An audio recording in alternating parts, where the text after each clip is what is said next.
Hi, I'm Councilmember Justin Olsen for this month's Cottage Grove City Council update. And joining me today is the Park and Recreation Director for the City of Cottage Grove, Zach Dockter. Zach, thanks for being here today. Thanks for having me. Appreciate it. We are here today at Hamlet Park to have a conversation about some of the cool things we've got going on in our park system. And Zach is obviously the perfect person to talk to about that.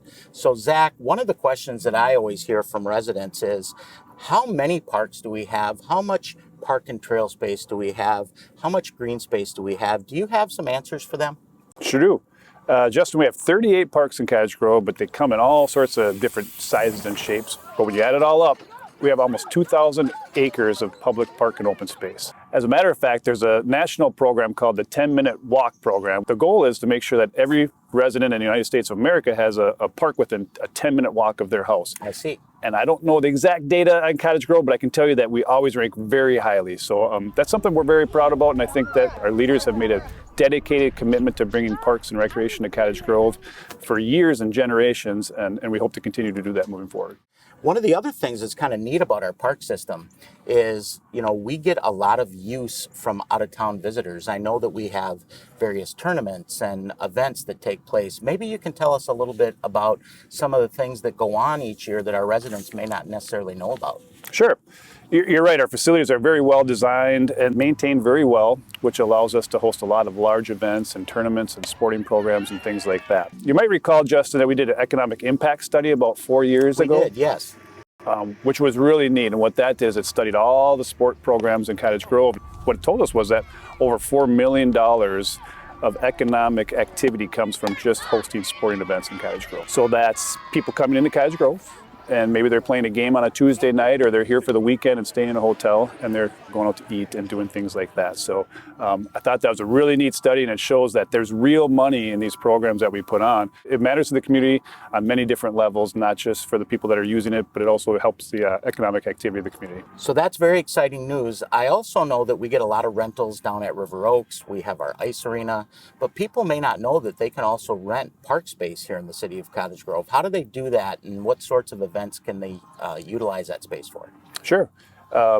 We build these facilities to let people use them. I think that's what we want people to know the most. So I think the most important thing is if people are interested, they can go on the website, find out what facilities they need, or if they have questions, just give us a call, and we'll walk you through what's the best size facility for you, make sure the weekend's available, and then make sure that from front to back that you're taken care of. It's great to hear that people can just reach out and you can help guide them towards what they need to do. Now, in November this year, the City of Cottage Grove is asking residents to vote on a local option sales tax to actually help enhance some of our park facilities, including the one right here at Hamlet Park where we are today. So I know there's lots of questions about there. People hear that word tax and they may not necessarily understand what a local option sales tax is. Very common in lots of other communities. Maybe you can share a little bit to help answer some of those questions that people have about what this might be and how it would be used if it should pass in November. Certainly. So it's called the Preserve, Play, Prosper Plan. And before I even start, I'm always trying to get people to go to the website, because the website is just very informative, has a lot of detail, answers almost every question that people might have. To summarize, there's 3 projects. There's Hamlet Park project, there's the Mississippi Dunes Park project, and then there's the River Oaks project. The first project reinvests the Hamlet Park, which we're at here today. It's our oldest and largest park, but it does have some aging facilities that need to be upgraded. The plan would replace the playground, it would replace the park building that's there from the 1970s. It would actually upgrade the skateboard park, and also expands recreational opportunities that maybe aren't here today, like a synthetic outdoor turf field, adding outdoor art, installing a small splash pad, and then improving landscaping features, and then finishing the last 2 baseball fields at the south end of the complex, which we've owned that land since 2002. So the second project is the new 30-acre park called Mississippi Dunes. You and I and many other council members before you and staff before me have heard about the need for public access on the Mississippi River. We have more shoreline than any other community, but we have a lack of public access to it. So we have acquired through grants over 30 acres of property down there on the shoreline. Very excited for that, but we also want to build a park down there so that people are able to use it in the best way possible. So to achieve that dream, the plan calls for a small boat launch, nature-themed playground, an interpretive center, lots of picnicking areas, outdoor classrooms, fishing pier, lots of walking and hiking trails, tons of habitat restoration work, which connects to over 250 acres of the Great Cloud Dune Scientific Natural Area. All encompassing, that's over 280 acres of park and open space at that site down there. So very excited about that project. And then the final project, River Oaks, is definitely a point of pride for Cottage Grove. And what this project does, it tries to get more people down there using it in different ways. So you're not going to hear a lot about golf in here, but there's a Himalayan putting green, which is meant to be more of a competitive putting green, but it's also family friendly, just a different way to putt around, and that's free for public to use. But then also at River Oaks, we'll be putting in multi-sport simulators, so lots of fun things to do there. We'd be adding a fat tire bicycle course, which could also be used for like cross-country running as well. So taking that property and using that in a little bit different way. We'd be adding a pickleball courts. That would be very exciting because we could do small tournaments or championship type style tournaments at a really high-end facility.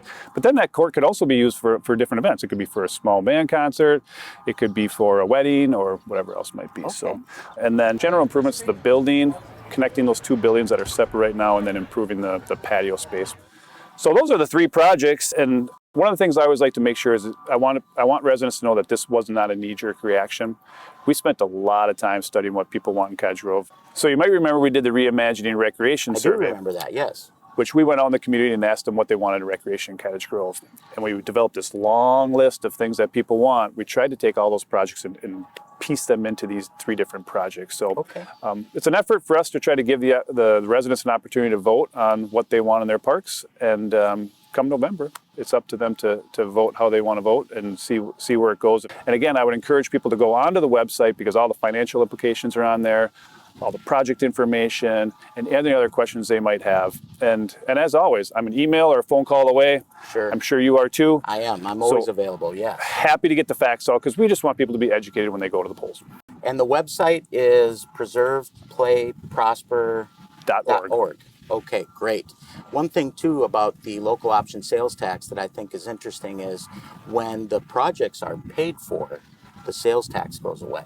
Bingo. Right. So it's not a never-ending thing. Bingo. Great. Well, Zach, thank you so much for joining me today at Hamlet Park. It's one of my favorite places. Appreciate you sharing everything today with the residents of Cottage Grove about a Preserve, Play, Prosper plan. Thanks again. Excellent. Thanks, Justin. For this month's council update, I am Councilmember Justin Olsen, and we will see you next time.